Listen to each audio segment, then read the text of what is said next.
এটা দেওয়ালের ওপরে আর্টওয়ার্ক করা একটি প্রতিমা। শুধুমাত্র এই প্রতিমার মুখমণ্ডলের অংশটা ফাইবারের এবং আঙুলগুলো হলো ফাইবারের। এই হলো আলিপুর সার্বজনীনের মণ্ডপ। চা ফেলা হয়েছিল যুদ্ধ বিমান থেকে। এটা টোটালটাই চা নিয়ে এবছরের কাজ। মণ্ডপের অন্দরমহলে যারা চা বাগানে চাষ করে থাকেন, এই যে লাইট, ভিনটেজ লাইট, সেটা কিন্তু শেষ বছর অর্থাৎ 2024-এ আলিপুর সার্বজনীনে যে লাইভ পারফরমেন্সটা হয়েছিল সেটা আমার খুব ভালো লেগেছিল। এবছরের এখানে থিম হলো চাপানুতর। চলো চাপানুতরের এই মণ্ডপটা তোমাদেরকে একটুখানি দেখিয়ে আসি। এই হলো আলিপুর সার্বজনীনের মণ্ডপ। একদম রাস্তার ওপরেই এই মণ্ডপটা হয়ে থাকে। খুব সুন্দর আর্টওয়ার্ক, সে আর্টওয়ার্ক দেখা যাচ্ছে। অনির্বাণদার এবছরের কাজ। চলো ভিতরটাতে ঢোকা যাক।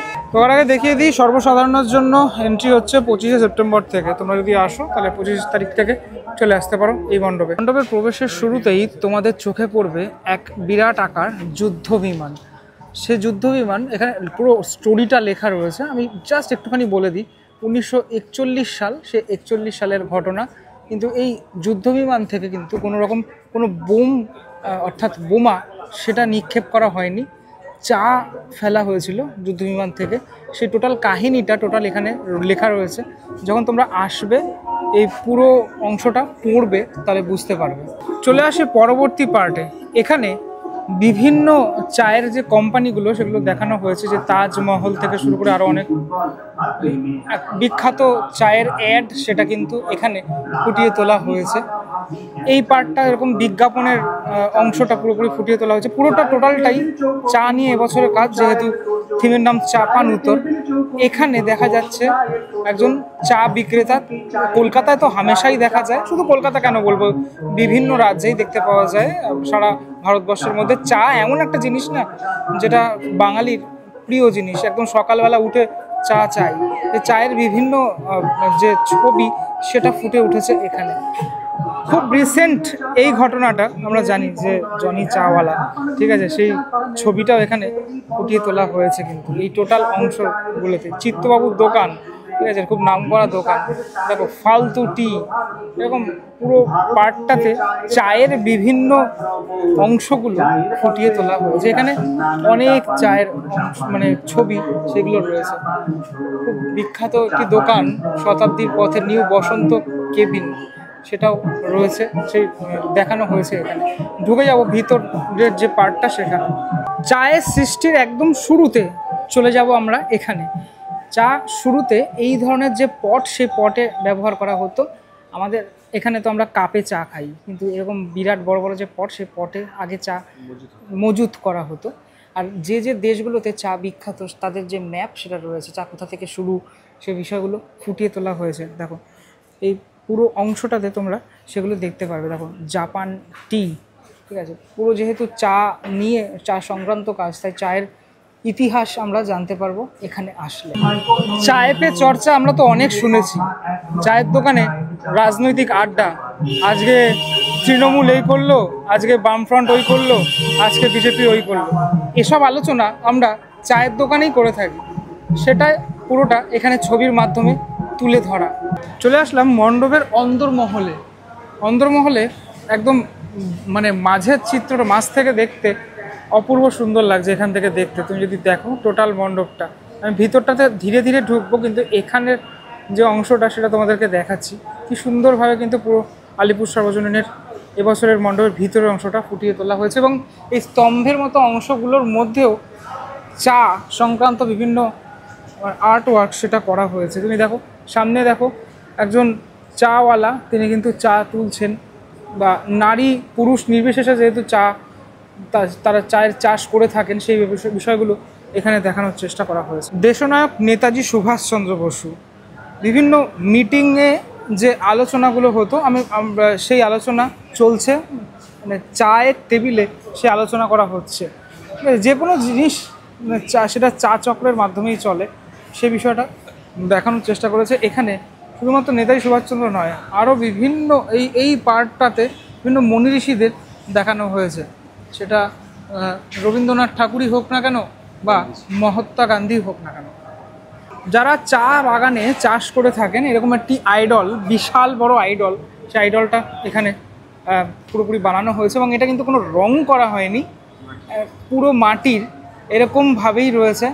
এটা এই মণ্ডপের প্রধান আকর্ষণ বলা যেতে পারে, যে তুমি আসলেই পুরোপুরি এটা দেখলে খুব ভালো লাগবে তোমার। পিছনের এই তোমার এই ওনারা যে চাগুলোকে তুলে এইভাবে যে তুলে এই পিছনের দিকে মানে ফেলে, এই ঝুড়ির মতো অংশটা, আমি জানি না কি বলে অ্যাকচুয়ালি। তো এরকম একটি পুরোপুরি এখানে আইডল সেটা কিন্তু তুলে ধরা হয়েছে। মণ্ডপে সিলিংয়ের যে অংশটা সেখানে মানে জাপানের যে বিভিন্ন পেইন্টিং সেগুলো তো রয়েছেই এখানে, সাথে সাথে চীনেরও বিভিন্ন যে পেইন্টিং সেটা রয়েছে। এখানে বিভিন্ন শিল্পীরা তারা করেছেন, এবং এই যে লাইট, ভিনটেজ লাইট, সেটা কিন্তু ব্যবহার করা হয়েছে। ধীরে ধীরে আমি ঢুকে যাচ্ছি একদম সামনের দিকে। এখানে আরও যারা বিপ্লবীরা তাদের যে ছবি, সে ছবি রয়েছে, দুটো পাশেই এইভাবে তুলে ধরা তাদের ছবি। এটা দেখলে তোমার মানে দেশাত্মবোধের মধ্যেও চা যে একটা অংশ, সেটা তোমরা বুঝতে পারবে। মণ্ডপে আর একটুখানি এগোলেই এই পার্টটাতে বিভিন্ন স্কাল্পচার সেটা তুলে ধরা হয়েছে। ওনারা চা চাষের সাথে যুক্ত ছিলেন, কিন্তু আজ ওনারা না থাকলেও ওনাদের প্রতিকৃতি হিসাবে এই যে স্কাল্পচারগুলো সেটাকে তুলে ধরা হয়েছে। ওনারা কিন্তু চা চাষের সাথে যুক্ত ছিলেন সরাসরি। এই টোটাল অংশটা পুরোপুরি মাটির টাচ টোটালটা দেওয়া। এখানে সিলিং তো তোমাদের দেখালাম, এবার এই সাইডের অংশটা দেখাই। ফলো করো ভালো করে, এই জায়গাটা ফলো করো, অনেক কিছু বোঝানো আছে। কারণ এই মাঝে মাঝে গ্যাপ রয়েছে, এটা একটা ডিজাইন করা হয়েছে, মাঝে মাঝে এরকম গ্যাপ রয়েছে। এই দেখো, একটা বাড়ির এই পার্টটা, এই অংশটা নেই, এখানটাতে ফাঁকা রয়েছে, কিন্তু এটাকে মিলিয়ে দেওয়ার জন্য এখান থেকে করা হয়েছে। এভাবেই টোটালটা করা। হ্যাঁ, এটা কিন্তু একটা 3D ব্যাপার, তুমি সাইড থেকে দেখলে বুঝবে, ঠিক আছে, বা এখান থেকে দেখলেও খানিকটা বোঝা যাচ্ছে। হ্যাঁ, বাড়ি, তারপর চা বাগান, পাহাড়, এই বিষয়গুলো ফুটে উঠেছে পুরো মণ্ডপের দুটো অংশেই, ঠিক আছে। এইখানটা দেখো, একটা মানে বৌদ্ধ মনেস্ট্রি সেটা রয়েছে। মনেস্ট্রির যে সাইডের পার্টটা, সেই সাইডের পার্টটা কিন্তু এই পাশের অংশটাতে ফুটিয়ে তোলা হয়েছে, কিন্তু এখানটা নেই, মানে ফাঁকা রয়েছে, এই পার্টটাতে নেই, এটা মিলিয়ে দেওয়া হয়েছে। এটা কিন্তু আরও একটা ক্রিয়েটিভ ওয়ার্ক, যেটা এই মণ্ডপে আসলে তোমরা দেখতে পারবে। ঠিক ওপরের অংশে এই পার্টগুলোতে রয়েছে হচ্ছে থানকা পেন্টিং, যেটা জাপানের থানকা পেন্টিং, ঠিক আছে। এই পেন্টিংগুলো টোটাল এই অংশগুলো জুড়ে টোটালটা রয়েছে মণ্ডপে, পুরো টোটাল মানে ঢুকলেই তুমি দেখতে পারবে, এগুলো অনেকাংশে রয়েছে। এবার চলে আসলাম আরও একটা আর্টে, যেখানে চায়ের শুরুর ইতিহাসটা দেখানো হয়েছে এই জায়গাটাতে, ঠিক আছে। এই পুরোপুরি একটা গ্রাম্য পরিবেশ, কীভাবে চা তৈরি হচ্ছে বা পুরো অংশটা এখানে দেখানোর চেষ্টা করা হয়েছে এই পোর্ট্রেটের মাধ্যমে। বিরাট বড় এটা, ঠিক আছে, এই অংশটা টোটালটা অনেকটা বড়। ঠিক নিচের অংশে টেবিল আর চেয়ার রাখা, ঠিক আছে। চা যদিও আমি দেখতে পাচ্ছি না, আচ্ছা, এখানে যেখানে আলোচনা করেন যারা অতিথিরা, ঠিক আছে, সে তার জন্য এটা রাখা রয়েছে। মানে আমরা জানি যে এরকম বাড়িতে বা বিভিন্ন জায়গায় আমরা বসেই এক কাপ চা নিয়ে তারপর বিভিন্ন আলোচনা করতে থাকি। এতক্ষণ যা দেখালাম তা তো কিছুই না, এবার যা দেখাবো সেটা দেখে বা সেটা শুনে আমি নিজেও তাজ্জব হয়ে গেছি।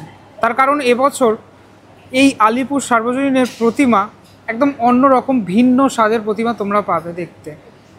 এই প্রতিমা ক্যামেরায় আমি জানি না কতটুকু তোমরা বুঝতে পারছো, তোমরা হয়তো ভাবছো যে এটা টোটালটাই মাটির প্রতিমা বা পুরোটাই ফাইবারের প্রতিমা, কিন্তু না, এটা দেওয়ালের ওপরে আর্টওয়ার্ক করা একটি প্রতিমা। শুধুমাত্র এই প্রতিমার মুখমণ্ডলের অংশটা ফাইবারের এবং আঙুলগুলো হলো ফাইবারের, বাকি পুরো প্রতিমাটাই এখানে আঁকা। এ ধরনের প্রতিমা আমি প্রথমবার দেখলাম আমার জীবনে, মানে বলা যেতে পারে এই প্রতিমা আমি কখনো দেখিনি। মানে এই পুরো মুখমণ্ডলের অংশটা পুরোপুরি এখানে ফিজিক্যালি রয়েছে, মানে ফিজিক্যালি মানে তুমি ছুঁতে পারবে, মানে 3D বিষয়টা, আর টোটালটাই এই দেওয়ালের মধ্যে আঁকা। কিন্তু ছবি দেখে বুঝতে পারবে না, তুমি ছবি দেখে ভাবছো যে এটা হয়তো কোনো এমনি মাতৃ প্রতিমা, টোটালটাই মাটির। হ্যাঁ, অসাধারণ সুন্দর। মানে অনির্বাণদার এই আমি যে কটি কাজ দেখলাম, প্রতিমার দিক থেকে অনির্বাণদার এই কাজটিকে আমি এগিয়ে রাখবো। চলো এবার একটুখানি সামনে যাই, সামনে গিয়ে একটুখানি ডিটেলে দেখাই। একদম নিচের অংশটাতে রয়েছে গণেশ, কার্তিক, লক্ষ্মী, সরস্বতী। তাদের প্রতিমা কিন্তু মানে ছোঁয়া যাবে, অর্থাৎ তাদের প্রতিমা মাটি বা ফাইবারের তৈরি, কিন্তু মা দুর্গার এই সুন্দর যে প্রতিমা, সেই প্রতিমা কিন্তু এখানে টোটালি আর্টওয়ার্ক করা। এ এক মানে অদ্ভুত সৃষ্টি, অদ্ভুত সুন্দর সৃষ্টি। এবং পিছনের অংশে ওপরে মেঘ, পাহাড়, তারপর মা এখানে মায়ের যে একদম পিছনে যেটাকে বলা হয় চালচিত্র, এই চালচিত্রের যে মানে অংশটা সেটা, সেখানে যে কলকাগুলো, সেই কলকাটা, এই পার্টগুলোতে যে অংশগুলো ফুটে তোলা হয়েছে সেগুলো, অসুর, প্রত্যেকটা অংশই দারুণ সুন্দর, মানে বাকরুদ্ধ হয়ে যাওয়ার মতো। আর মানে এখানে আসলে তুমি শান্ত একটা নিরিবিলি ব্যাপার তোমার মনে চলে আসবে হঠাৎই। ঠাকুর ঘরের ঠিক ভিতরেই এখানে চায়ের বিভিন্ন যে পট বা কেটলি বলা চলে সেগুলো কিন্তু রয়েছে, চাইনিজ পটগুলো, সেগুলো বিভিন্ন রকমের হয়ে থাকে, সেটা এখানে এইভাবে পোর্ট্রেট করা হয়েছে। এই অংশগুলো টোটালটাই এইভাবে তৈরি, মানে পুরোটা। এই দেখো, এই আঁকাটাও কিন্তু দারুণ একটা আঁকা।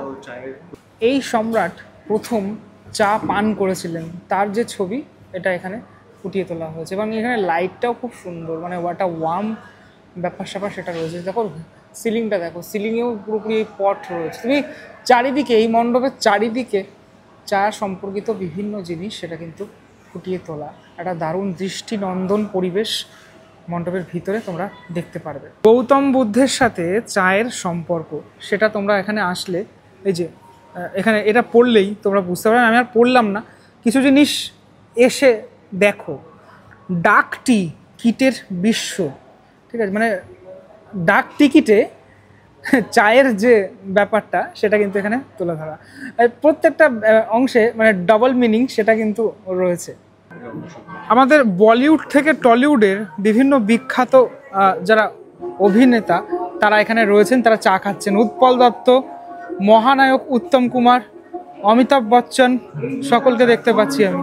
একটি সিনেমা, বিখ্যাত সিনেমা, গল্প হলেও সত্যি, সেই সিনেমার যে সিন সেটাকে দেখানো হচ্ছে। অনির্বাণদার সাথে কাজ করেন সৌম্যদা, সহশিল্পী। নমস্কার দাদা। নমস্কার। তুমি একটু ছোট্ট করে ব্যাখ্যা করো চা পান উত্তর। আলিপুর সার্বজনীনের এবছরের থিম চা পান উত্তর। চা প্রত্যেকটা বাঙালি কি প্রত্যেকটা মানুষের জীবনে খুব অঙ্গাঙ্গিকভাবে জড়িত। যেমন সকালে ঘুম থেকে উঠলে চা, বা কোনো রকম বিখ্যাত আলোচনা বা খুব বিশিষ্ট আলোচনাতে সেই চায়ের যোগ চলে আসে। আবার খুব নিজেকে ট্রেস লাগছে চায়ের সাথে কিন্তু বাঙালির একটা অঙ্গাঙ্গিকভাবে জড়িত। চা ছাড়া যেন মানুষের জীবন চলে না। তো সেই চা, অ্যাকচুয়াল সেই চায়ের ইতিহাস কী সেটা জানতে হলে আলিপুর সার্বজনীনে আসতে হবে। এবং এই চায়ের ইতিহাস থেকে চায়ের বিবর্তন টোটালটাই আলিপুর সার্বজনীনের এবছরের মণ্ডপের মধ্যে ফুটিয়ে তোলা হয়েছে। প্রায় 2-2.5 মাস ধরে আমরা পেন্টিংয়ের কাজ, এই প্যান্ডেলের কাজ প্রায় 3-4 মাস ধরে চলছে। 2-2.5 মাস ধরে শুধু পেন্টিংই হয়েছে। এবং বিভিন্ন পেন্টিং, থাঙ্কা পেন্টিং থেকে শুরু করে জাপানি পেন্টিং থেকে শুরু করে বিভিন্ন পেন্টিং, তাদের একদম অরিজিনাল রেফারেন্সের পেন্টিংগুলোই এখানে তুলে ধরা হয়েছে। এবং চা কি, চায়ের আবিষ্কার কোথা থেকে হয়েছে, চায়ের উৎস কী, সেটা জানতে হলে অবশ্যই আলিপুর সার্বজনীনে আসতে হবে। ঠাকুরের ব্যাপারটা একটু বলো। ঠাকুরটা একদম আছে বৌদ্ধিক একটা রূপে, একটা বুদ্ধ স্টাইলে। এবং ঠাকুরটার ব্যাপারে, শুধু ঠাকুরটা কলকাতার মধ্যে এরকম ঠাকুর হয়েছে বলে আমার কোথাও মনে হয় না। শুধুমাত্র পেন্টিংয়েই ঠাকুরটা আছে, শুধুমাত্র পার্ট বলতে মুখের পার্টটা, হাতগুলো ছাড়া পুরো টোটালটাই পেন্টিংয়ে। এবং সেটা আমি বলছি বলে আপনারা বুঝতে পারছেন, বা বলে দিচ্ছি বলে, এটা হঠাৎ করে এলে দর্শকের মন কাড়বে। আশা করি এই প্রতিমা এবছর সত্যি খুব মানে নিপুণের সাথে এবং সুন্দর, এবং আপনারা এলেও একটা এই মণ্ডপে এলে আপনারা একটা শান্তি ফিলিংস পাবেন, যেটা চা খেয়ে শান্তি হয় বলে, সেই শান্তির ফিলিংস কিন্তু এখানে আপনারা এলে পাবেন। এবং প্রতিমাতে বিশেষত্ব অবশ্যই আছে, সেটা আপনাদের মোবাইলের মধ্যে কতটা দেখছেন বা আপনারা ক্যামেরার মধ্যে কতটা দেখছেন, আপনারা চাক্ষুষ এলে আরও আপনাদের ভালো লাগবে আশা করি। তো সবশেষে এটাই বলতে পারি যে চা নিয়ে কোনো একটা পরিকল্পনা বা কোনো একটা থিম বা কোনো একটা বিষয়বস্তু হতে পারে, সেটা আলিপুর সার্বজনীনে এবছর অনির্বাণদা করে দেখিয়েছে। কেমন লাগলো ভিডিওটা অবশ্যই আমাকে জানিও। পরবর্তী ব্লগে দেখা হচ্ছে খুব শিগগিরই। আর অবশ্যই চা খেতে খেতে দেখছো নিশ্চয়ই এই ভিডিওটা। চলো, পরবর্তী ব্লগে দেখা হচ্ছে, ততক্ষণের জন্য বিরতি নেবো। ভালো থাকো সবাই, টাটা।